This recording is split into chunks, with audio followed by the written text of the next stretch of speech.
This is the new electric Mercedes G-Wagon, and it's a little bit like non-alcoholic German Weissbier. You may think it sounds disgusting, but give it time, you could actually end up enjoying it. And if you're like me, you might actually end up drinking only that and not alcoholic beer at all. Anyway, that's enough virtue signalling from me. Yes, I've gone teetotal, well done, blah. Anyhow, in this video, I'm going to tell you everything you need to know about it. I'm going to talk you around the exterior. What the f went on there? Show you the interior. Electricity. Ooh. I'm going to tell you what's good about it. Oh, got it in my eyes. What's not so good about it, you're going to get an unexpectedly sweaty bottom. I'm going to take it for a drive on road. It got a little bit kind of wayward. And off road. Ah! Yeah. I'm going to show you its party piece. I feel really sick. And of course, I'm going to launch it to see how quick it is from 0 to 60 miles an hour. I'm Matt Watson, and you're watching Car Wow. Mercedes has made a few changes to the design of the G-Wagon. I mean, for all intents and purposes, it looks pretty much identical. However, they have given it a new grille. And this electric version has its own bespoke grille, which is more filled in. Though in the UK, the electric version will get the standard car's grille, which looks like this. The lower bumper has also been redesigned compared to the previous generation car. And moving down the sides, you have new alloy wheel designs. In Europe, they start from 18 inches, but in the UK, you can only get the larger size, which is 20, because we like our rims big. Now, as you can see here, there's this bit of trim down the side of the car. On the electric version, it's got this blue accent in it, and you've got the EQ badge. Interestingly, the car was going to be called the EQG originally, but then Mercedes scrapped that idea, and it's just called the G580. Right, moving down the side, very similar to the previous generation car, and then round the back, redesigned rear bumper, and with the electric version you can get this storage box which is for your cables. More on that in a bit, though if you want to, with the electric version, you can opt to have the spare wheel instead, like the standard internal combustion engine vehicle has. Now, there's some other changes to the G-Class. They've tried to make it more aerodynamic. So if you come around here, you will see these little flaps there? Also, if we move to the front, this bit of plastic trim here is thinner than on the previous generation car. And there's a little hump just there on the roof. You know how HGVs have like that big wind deflect on the top of their cabs to improve efficiency? That's basically the same idea. And then at the front, again, you have these little wind deflectors. Now, you might not think they're going to do much, but they do have an effect. The previous generation G-Class had a drag coefficient of 0.55 CD, which is pretty terrible. Those changes have reduced the drag of the new car to 0.49 CD. However, the drag of the electric version is even less, because there's some further changes. For instance, the bonnet is slightly more raised up. Look at this hump. On the electric version, it's flat on the internal combustion engine car. Also, you have these special, more aerodynamic alloy wheels there, which reduce drag. Moving down the back here, look, you've got these air breathers in there as well. All of that means that the electric version has a lower drag coefficient of 0.45 CD. So now the G-Wagon is as aerodynamic as a bungalow rather than a two-storey house. What else do you need to know?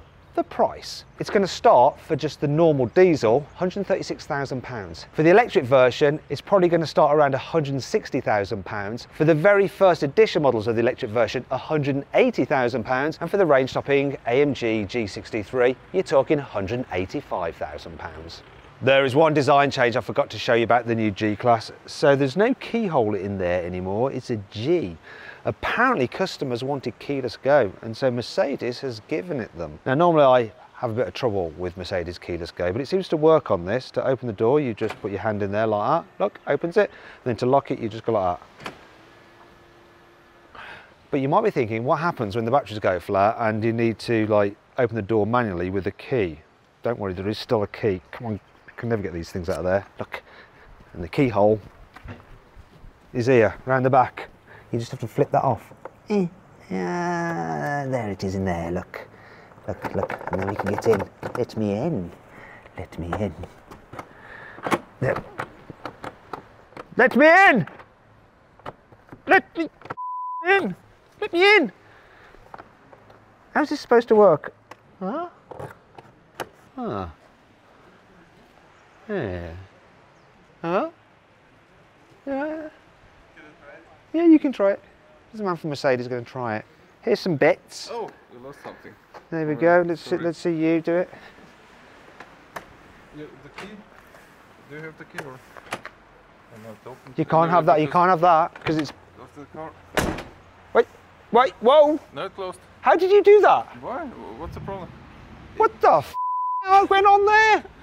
Shut off again, but. Wait, now open it. It's keyless entry. Oh.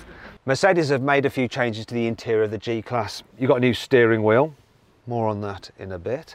You got the latest infotainment system, and now, being the electric version, you have these EQ modes such as charging range and so on and so forth. But it's saying not available. Please switch on the vehicle. There we go. Look. Right. Also, on this electric version, instead of a rev counter, you have this power meter. Another thing that's changed is here. See this? This is where you have your diff modes, but you've got these extra buttons on it here. So more on that in a bit, but in the normal car, that's where your diff buttons are. They've also reconfigured this area here as well. Plus, I'm going to show you in here, you've got some new cup holders that are heated and cooled. Look, isn't that nice? And induction charging for your mobile phone. And there's your two USB-Cs. You've got some more storage underneath here as well. The glove box isn't all that big, but it's adequate. And you have some decent sized door bins there as well. Gotta say, quality in here is absolutely lovely, as always has been the case with the G Class. And look, on this electric version, we've got some blue stitching for electricity. Ooh. Here in the back, there are a couple of changes. You can get this new rear entertainment system, and obviously look, on this electric version, it's got the charging information and stuff. Though I still think the bezel is too big on this, and it's a bit close to your face. Now, if you look down here, another change is that you get these USB-C charging ports there, and they're 100 watts, plus look, that's HDMI for the screens here in the back. I don't think I would specify that. I'd rather have my own iPad. But there we go.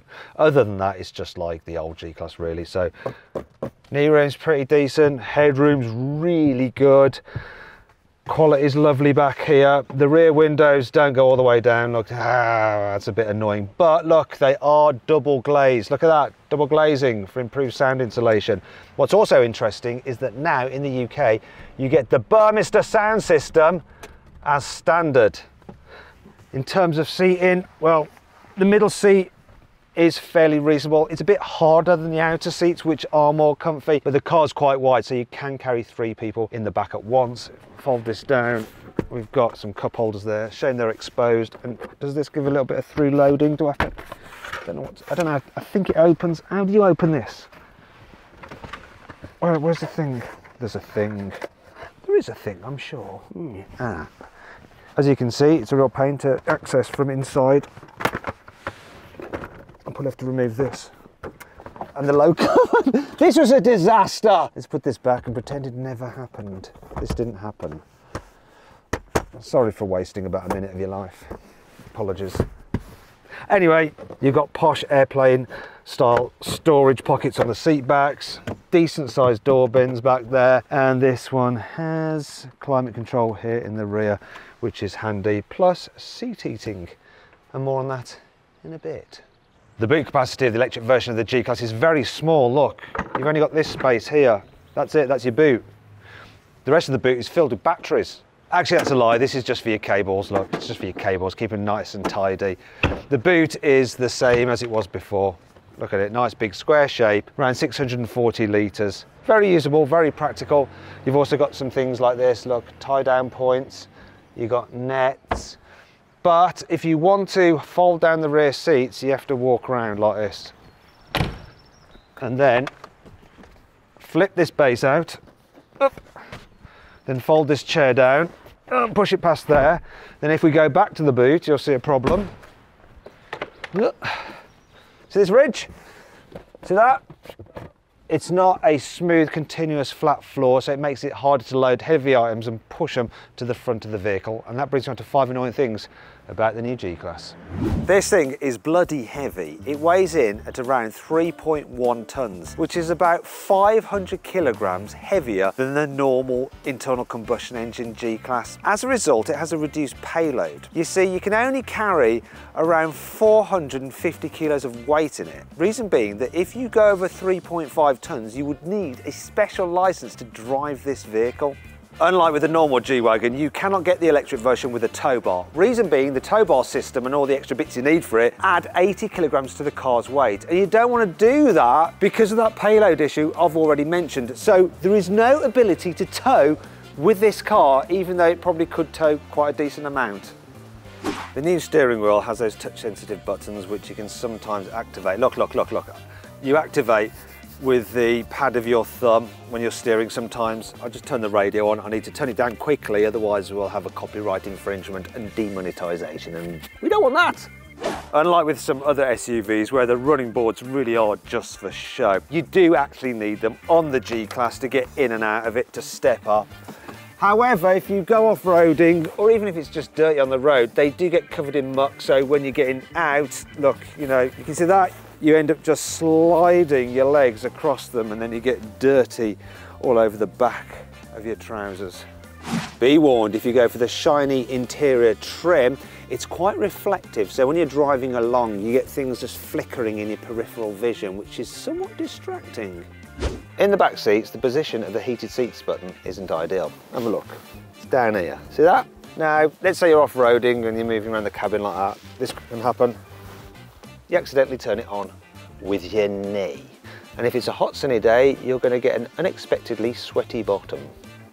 It's not all negative though. Here's 5 good things about this car. As someone who used to drive a G-Class, one of the problems I found with the car was that whenever you give someone a lift and they get out of it and they shut the door, they never shut it properly. Reason being, you can't shut it like a normal car door, otherwise it just won't shut. Look, see, it's not shut. Look, it's not shut. You really have to slam it. But Mercedes has fixed that problem, and it's something to do with this, yeah?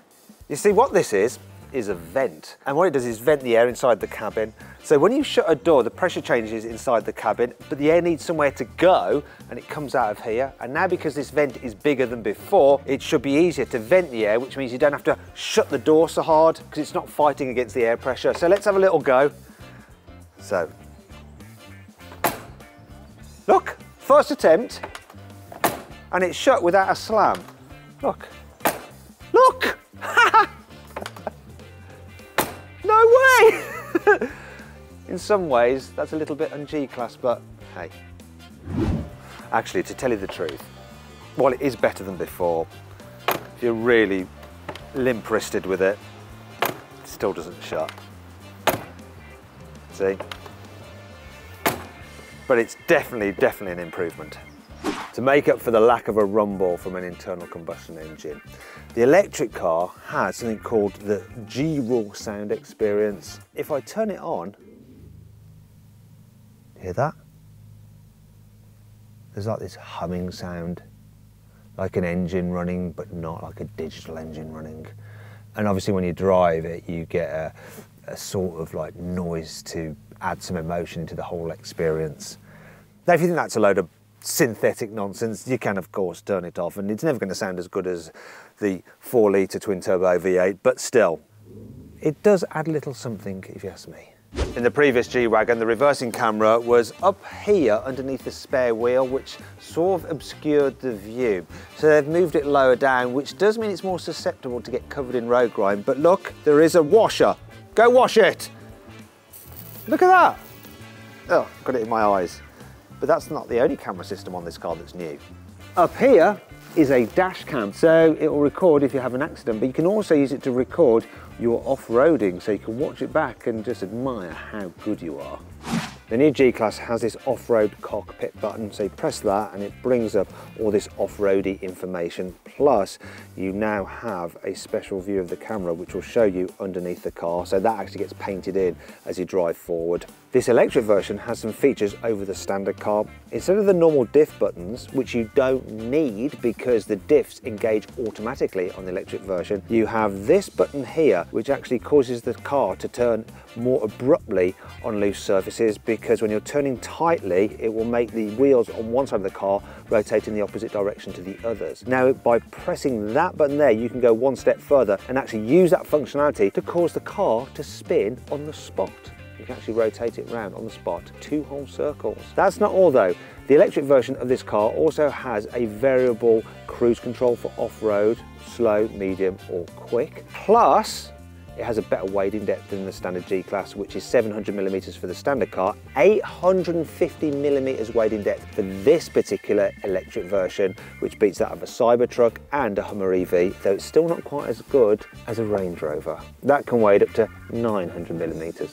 One of the problems when you convert an ICE car into an electric car is that you have to put the batteries somewhere, and usually they eat into the boot space or the passenger compartment. But what Mercedes have actually done is squeeze the battery pack in between the ladder frame chassis, and they've been able to do that by actually giving you 2 levels of battery like that. So 2 levels of battery sit on top of one another with cooling in between them. Now, one of the risks of doing this is if you're going off-roading and you hit a rock, you could pierce that battery pack and then there'd be a nasty electrical fire, which you probably wouldn't be able to put out. So what Mercedes have done is fitted this guard panel underneath the car. Now, if they'd have made that out of steel, it would have added 200 kilograms to the car's weight. So instead, it's made out of tough, reinforced plastic carbon fibre, and it weighs 50 kilograms. Now, this thing is so tough, Mercedes have been doing testing with the car, driving it over a ramp and smashing it down onto a rock to make sure that it doesn't pierce when you're off-roading, because that would be very bad. Apparently, you can drop 3 times the weight of the vehicle onto this panel, onto a rock, and it will remain intact. Mercedes has had to redesign the rear axle on the electric version of the G-Class. Reason being, in the normal car you have like a rigid axle with a differential in the middle and it moves around like it's all fine. However, because this has this electric motor system here at the back, you couldn't have that on top of the axle because you'd have too much unsprung mass, because that weighs about 150 kilos. Also, you can't have cables, these electric cables, moving around when you're off-roading because they could split. So they've separated this out and then redesigned the rear bar like that, so you still get all the good chassis articulation and off-road capability that you have with the internal combustion engine car. You're probably wondering what's under the bonnet of this car, so let's have a look. Ooh. Interesting. Let's have a peek underneath there. Actually, before we do, let me talk you through the engine choices. So you've got a 3-litre diesel which puts out 367 horsepower. There's also a 3-litre straight-six turbo petrol which has 450 horsepower. Then there's the G63 with 585 horsepower. Now, all those cars have a 9-speed automatic gearbox and 4-wheel drive. They also have a little mild hybrid electric motor with them. So when you first put your foot down, you get a boost of torque, up to 200 Newton meters of torque, which helps get you on your way, and it also smooths out the gap between gear changes. Anyway, this is the electric version, so let's have a look at this massive frunk that they've created underneath here. Oh no, there's not really much space. You could probably wedge some things in there, but that's where your motors are. But to find out more about those, let's go somewhere else. The car actually has 4 electric motors, but it's not one on each hub, as you might imagine. You have 2 electric motors at the front and 2 at the back, and they're actually joined together in a power unit. So here's a power unit from the front with 2 electric motors in. There's 1 electric motor, so that drives this way, and there's the drive shaft coming out of it, which will go to the left wheel. Then there's another one pointing in the opposite direction with the drive shaft going out that way to the right side wheel. Also, if you look inside here, you'll see there's 2 different gears. There's your high range mode for just normal driving, and then there's your low range mode. The electric version of the G-Class has a 116 kilowatt hour battery pack, which is good for a range of 285 miles. So slightly less than the range you can get from a Tesla Cybertruck. And to see my full in-depth video review of that car, click on the pop-out banner up there, or follow the QR code on the screen right now. You can rapid charge this car on DC current at 200 kilowatts, and you can go from 20% to 80% full in less than half an hour. However, if you're using your piddly little 7 kilowatt wall charger, it's going to take about 18 hours to fully charge the battery. This new electric G-Class has 587 horsepower, which is 2 more horsepower than the G63 AMG. Has way more torque though, 1,160 Newton meters compared to 850 Newton meters. So you're thinking, it's going to be quicker to 62 miles an hour, isn't it? Well, no. You see, this is quite heavy. It's about 500 kilos heavier than the G63. So 0 to 62 miles an hour is stated as 4.7 seconds. But what's the reality? I'm going to find out now using my specialist timing gear. Let's launch it. 3, 2, 1, go.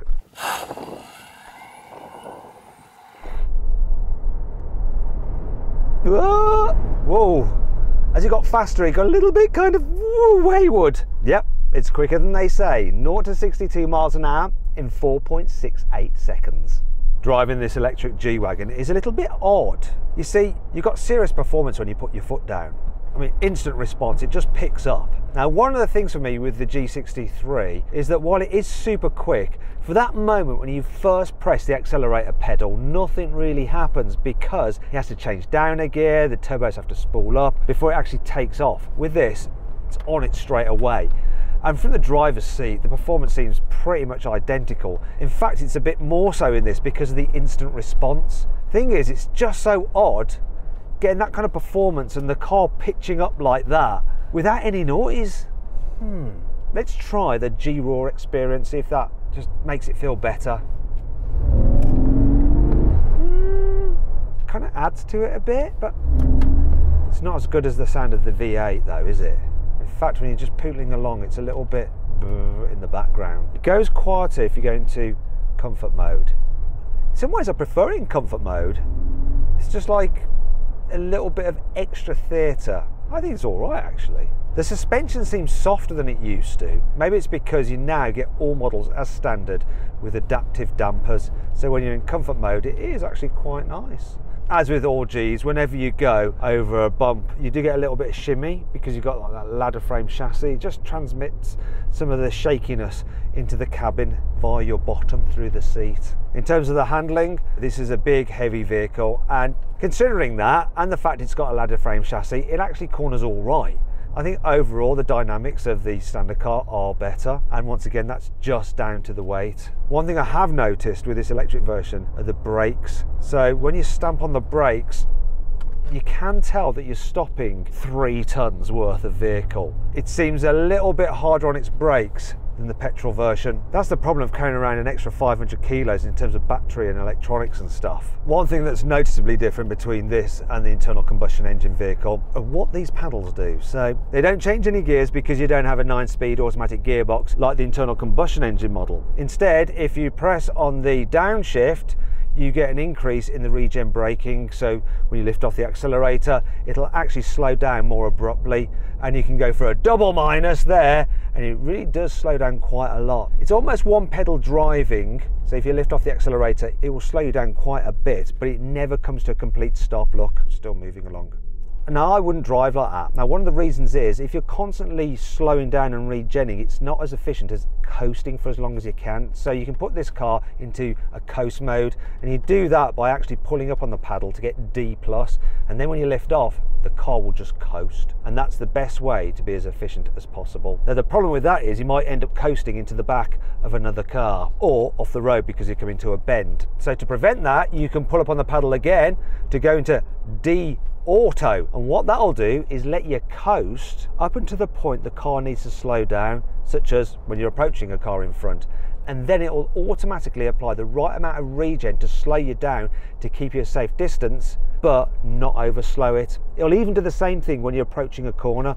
So when you're coming up to a corner and you lift off the accelerator, it will coast but will slow you down if it needs to, so that you don't slither off the road like it's doing now. There is something cool about just having an electric G-Wagon that has that instant response, that's silent when you want it to be. In fact, I think the best way to drive this is sport mode, if I go into individual, and have driving sport, suspension in comfort. That is bang on, because then you get the faster throttle response, the comfort suspension, and I think I'll have it without the noise on, because there's something quite cool about a silent G-Wagon. Well, I say silent, apart from the wind noise. from the bluff body. I think if I was just tootling around town, like a lot of people who drive G-Wagons will be doing. The electric one makes a great case for itself. Best thing is, congestion charge exempt. It's a bit of a shame that that's how most will be driven in the UK, because this is a proper off-roader, and the electric version in some ways could be even better than the petrol version. And to find out if it is, I think I need to get off the tarmac and into the dirt and mud. This is Renato from Mercedes. He is an engineer, so he's going to help me out while I'm off-roading. Oh, really? Good. First thing I want to point out though is this car doesn't have the nice Alcantara up there or leather on here, and I don't like the steering wheel as much either. You can choose the different style of the roof as well. Maybe the full leather one. Yeah, I think so. That costs more money though, obviously. Anyway, let's get going. So just I'm going to drive along here. I can just drive along in normal like road mode on this bit, right? There's no point changing anything else at the moment. But if you want, you could change the trail, which was... Oh, you still got the sound? Yeah. The central locking sound, like a gun going off. You were just saying there's a different mode, trail. What does trail mode do? So it adjusts the damping setting, the accelerator pedal and the steering setting. Okay. Especially for these kind of purposes, for light off-roading. So the car is now better set up to drive on this gravelly surface. Yes. Have I still got loads of throttle response? You do? It's not... Ah, wait a minute. Let's get into sport again. No, I prefer that. That's more aggressive. You can spit stones at the people behind you. Okay, sorry. So even more, the more dynamic mode is rock, where we turn off the ESP, so it will slip the wheels. The traction control is off. Oh, let's do that. Can we do that now? This is the one with the... Oh, I have to accept it for legal reasons. Oh yeah, I like that. Because you got like that instant torque, it really does. That's not going to do too much for my range though, so let's not get too carried away. I want to go into low range mode, so I just go into, what do? Neutral? Neutral. When I'm coasting. Pre-select this. I mean neutral, I'm going to start rolling back. Ah! Brake. You're in there, you need to go to drive again, Drive. and that's it. Now, that's even better. So obviously we've got no locking differentials as such, because the motors just control all that anyway through their torque vectoring. Yes. And so in theory you should get better traction with this electric model than the internal combustion engine model. The combustion has also advantages with the differential locks, but here with the 4 electric motors you control each individually. As soon as you detect any slippage, you stop the engine and send the power to the other wheel. Which is better then, the locking differentials when you just lock it, or this torque vectoring for off-roading? So in this car you have the advantage that it's actually always locked and always open. Yeah, so it's better. It's better, yeah. Okay. So it's locked, but when you turn into the circle, into the corner, it doesn't stiffen up the car. Sorry. I need to turn around again. Can we do the thing? The G turn, not here, because it's too high of an angle. Okay. You can try the G steering in the back. I will turn it on for you. Okay, so what we're going to do now is the special G steering. So I want to turn around there, and normally I'd have to do a 3-point turn, but you think I can get round here in one go? You don't have to go around it, that's right. Oh hell yes. Oh yes. Oh nice. So you probably missed that because we didn't have any external cameras, so I'm going to show you now. Imagine this, right? I want to turn that way, but I'm too slow at turning the wheel right now. Oh no. We have the answer. Can you press the button? Oh, it's engaged. It's active, yeah. Watch this.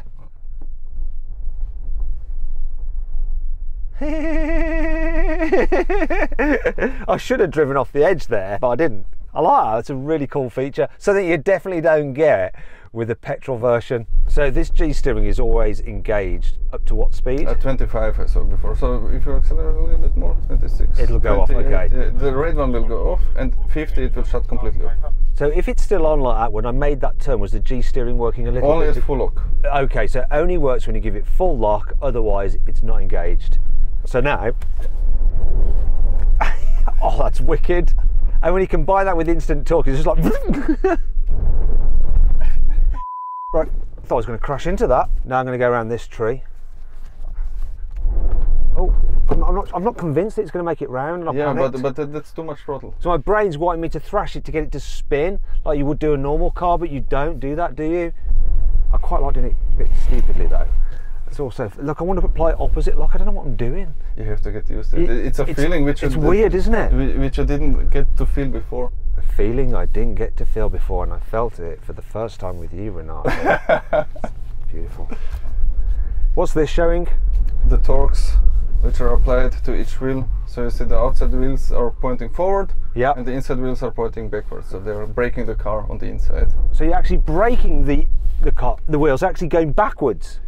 Yeah, but they actually stand still. You can see it from the outside. Okay. But you need to apply some torque to keep them into place. Ah! Is it almost like a dig where you lock at the rear axle? Yes. But more extreme still? It is, yeah. Because that's like proper hardcore off-road vehicles. They'll lock the rear axle, won't they? And they just like pull themselves around on the front. Yeah, you can lock them left and right. And It is like drifting. I've done this a lot now. Why aren't I bored? I should be bored. Not bored. Maybe we can really do it at the top later. Yeah. Let's move on. Let's try something else. So you say this water's about 850 millimeters deep. Yeah. Okay, so what if it's over that? Are we going to damage the electrics? What will happen? The water will probably start pouring into the car over the vents, and the car will float up. You will lose traction. I might have just scratched your paintwork a bit there. It doesn't matter. It's not my paint. So what I might get wet feet? No, because the car is completely sealed up. Oh. Sure. Is it going to go through here? This is horrible. Yes, it will. Just need to go in there under 10 kilometers per hour and maintain your speed. Okay, right, because it's rained a lot, so this could well be over 850. Maybe, we will see when we get in there. Okay, so let's just recap a second. If it's over 850, what is the risk? What's the problem? You will get your feet wet. Okay. So drive in slowly, let's see how deep it is. No, let's just do it. You seem brave. This seems really deep. I can hear it all underneath the car. Look how deep it is on this side. It's so deep. I haven't got wet feet yet. We're out of here.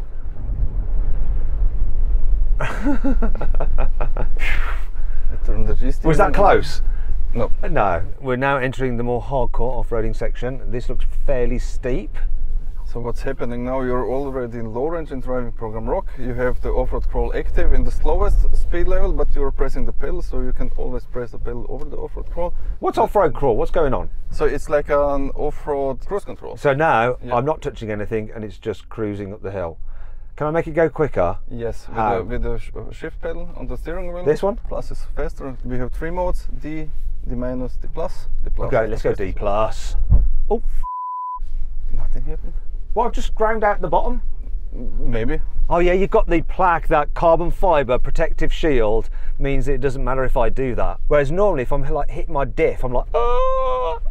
Whereas it doesn't matter with this, does it? Yeah. So if you keep right here and go a little bit faster, you will probably also bottom out and scratch it. Ah! Yeah.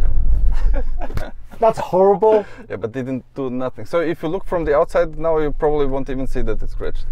It takes a lot more to. Do you know what we almost did though? I almost accelerated into the back of him. It will look good on the camera in the front. Wow, that was horrible though. It felt horrible. Yeah, it did, but you get used to it, and if you know that it does nothing to the car. Because if you do that in that car, I'm thinking, oh, have I done my sump? Have I done my diff casing? Have I done my exhaust system? I don't know. Bloody hell. Keep straight. Ah! Left. A little bit left. I don't know. I'm on auto cruise. I need to go slower now. I want to do it on my throttle pedal. There. I'm glad this isn't my car. I'd be too paranoid if I spent like 180 grand on the new electric G and then just smashing the underside of it off rocks. It's really good how you can control the power, isn't it? Don't you think? So compared to the petrol engine. You have to drive it as well, but the pedal is really flat.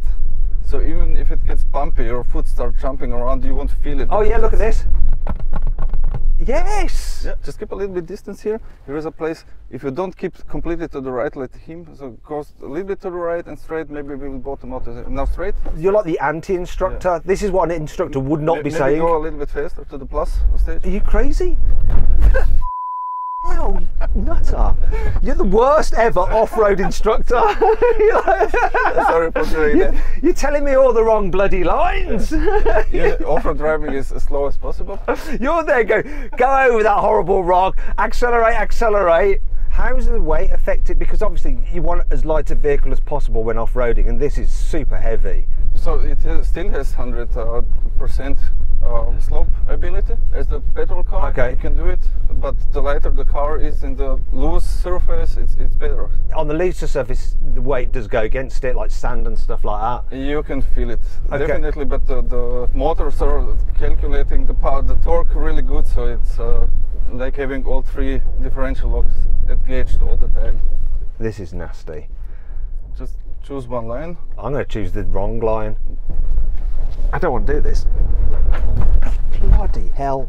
You don't need to press the pedal as much, so you can do it slowly as well.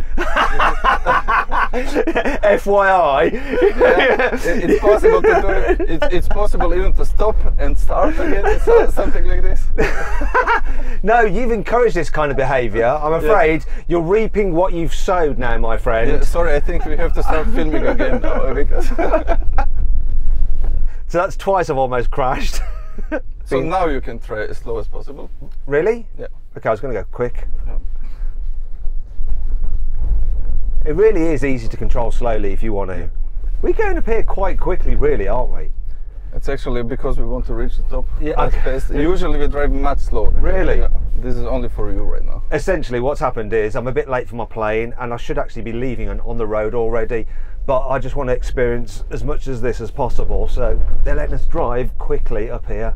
So you wouldn't recommend this kind of driving on this kind of terrain? No, as I said before, as slow as possible, as fast as needed. Okay, so you know when you're doing the durability testing, are you driving faster than this, obviously? We do, because we want to have more impacts on the car. So you're not that worried, really? No. More if I just crash into the back of it? The only weak point right now would be the tires, Okay. which are also really durable. You had few hard hits, we have no problems with the tires for now. Right, so yeah, you can get a puncture. Yeah.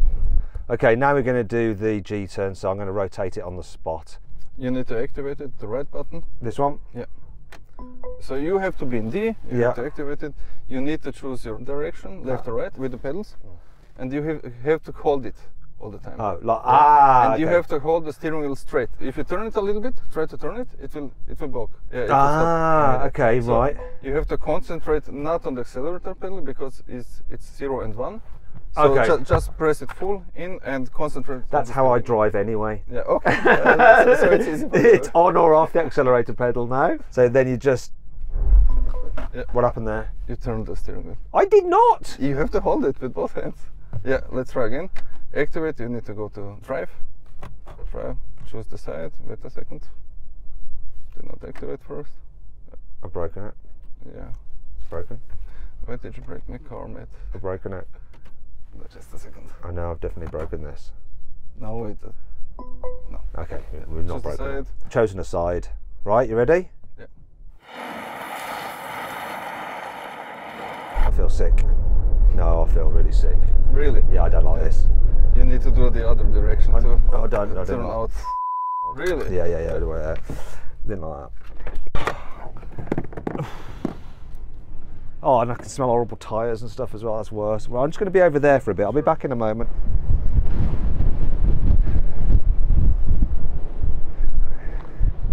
Let's try the other way. Yeah.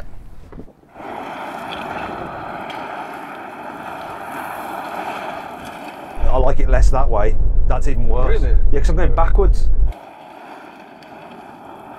Bloody hell, that's horrible. Oh. I think you need to get used to it. Yeah. I think I did 300 of those. I didn't even feel it. Oh, I can't believe you did that. It's like some weird fairground ride. It's like being on the waltzers and they're the worst ones. I prefer it that way. Yeah, let's go that way again. Okay. Yeah, this way's not so bad because you're going forwards. So this allows you to just turn around on the spot and go, right, I want to go back the way I came. Why do you do it? You just did it for lols, didn't you? The practical use would be... No, whoa, don't. You just did it for lols, didn't you? Everybody likes to have some fun in it. You just did it for lols. Why does it turn 2 rotations? To make you feel sicker? Why? Because it's more fun to do it more. If you need to turn around somewhere, you need maximum of 1 rotation. But, if you miss your exit, you can do 1 more. It is just for lols. The PR blurb will say there's some practical application, but essentially what happens is the engineers thought, oh, we can do this, let's do this, it'll be really cool, and let's make up a reason so that we can actually get it past the board members. They also liked it. They also liked it, yeah. Right, I enjoyed that in some ways, and in other ways not so much because it made me feel a bit sick. I've jumped out of the electric G-Wagon and I'm now in a G63 on the road, and this is going to be interesting just to compare how it drives. Now the first thing I'm noticing, the suspension is firmer, though I am in sports setting. Let's go into comfort mode. It does have a slightly stiffer sensation to it, obviously being the AMG version, but it's not bad, still comfy. Now I've got the distant rumble of that V8 engine. Even in comfort mode, you can hear it just there in the background. Oof, and I love the sound of it. It's interesting there already on the brakes, you can feel that it's a less heavy car. I'm not going to say lighter because it's still very, very heavy, but 500 kilos lighter is quite a significant useful amount. One thing that was interesting about the electric G is the fact that with the regen braking, they actually always have friction braking happening. So as soon as you touch the pedal, your friction brakes are working and they bleed in the regen. So it just makes it feel more natural than when the first part of the braking is regen alone before the friction brakes kick in. But I do prefer the brakes on this AMG version, which it just seems, it's just the weight really. It just seems a bit more with it when it comes to stopping. Now in comfort mode, there is definitely not the throttle response of the electric version. Not a lot's happening. I'm going to whack it into Sport Plus. Let's try the same thing again. That's a bit better throttle response, but it has to build. So the instant acceleration is not as impressive as the electric G-Wagon. However, that noise is better. Right, let's give it a squirt.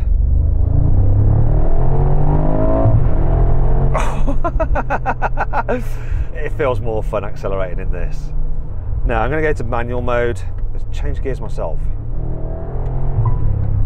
So it lacks a throttle response, but as the power builds, it feels faster. And it also feels faster from the noise that you get. And I can hear it coming out the side exhaust. Gotta say, similar money, 180 grand for the electric version, 185 for this. I'd go with the AMG. Well, I would go with the AMG if I was never going off-road. Now, one of the big updates for this new G63 is a special hydraulically linked damper system. So the left and right dampers are linked by a hydraulic connection, and what that allows AMG to do is control the amount of lean the car has in the bends. So you don't need a normal anti-roll bar because the system takes control of the effect of preventing the vehicle from leaning, and that helps it stay flatter in the turns and feel more sporty. As you go through the different driving modes from comfort all the way to Sport Plus, the level of anti-lean increases. Now that does help the car's handling, and as a result this definitely feels sportier to drive than the electric G-Class. I mean, you expect that though because it's the AMG version. However, that electric G-Class does counter slightly with its ability to torque vector and control the amount of power going to each individual wheel. So that does help propel that car through the turns. But ultimately, the extra weight, that extra 500 kilos of the electric G-Wagon means that on road, I do think I'd rather have this G63, which when you consider they're the same money, for me is quite an easy choice. Off-road though, it's a different matter. That electric G-Wagon with all its capability just means that it's a great off-roader. An off-roader if you're only doing short off-roading. If you're going overland, crossing country, you know, doing that kind of thing, you're going to want the petrol version just because you can load it with jerry cans and just head off without fear of running out of battery and having nowhere to charge the car. Overall then, new electric G-Wagon, really, really impressive. Would I prefer to have the petrol version, this G63 in particular? Yes. Yes, I would.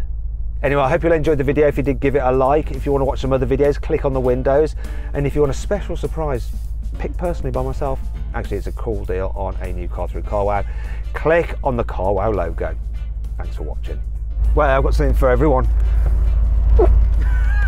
There we go. There we go. Now that's what I'm talking about. Some poor man from Mercedes has got to drive this car in a moment, so hopefully it'll air with the windows and doors open.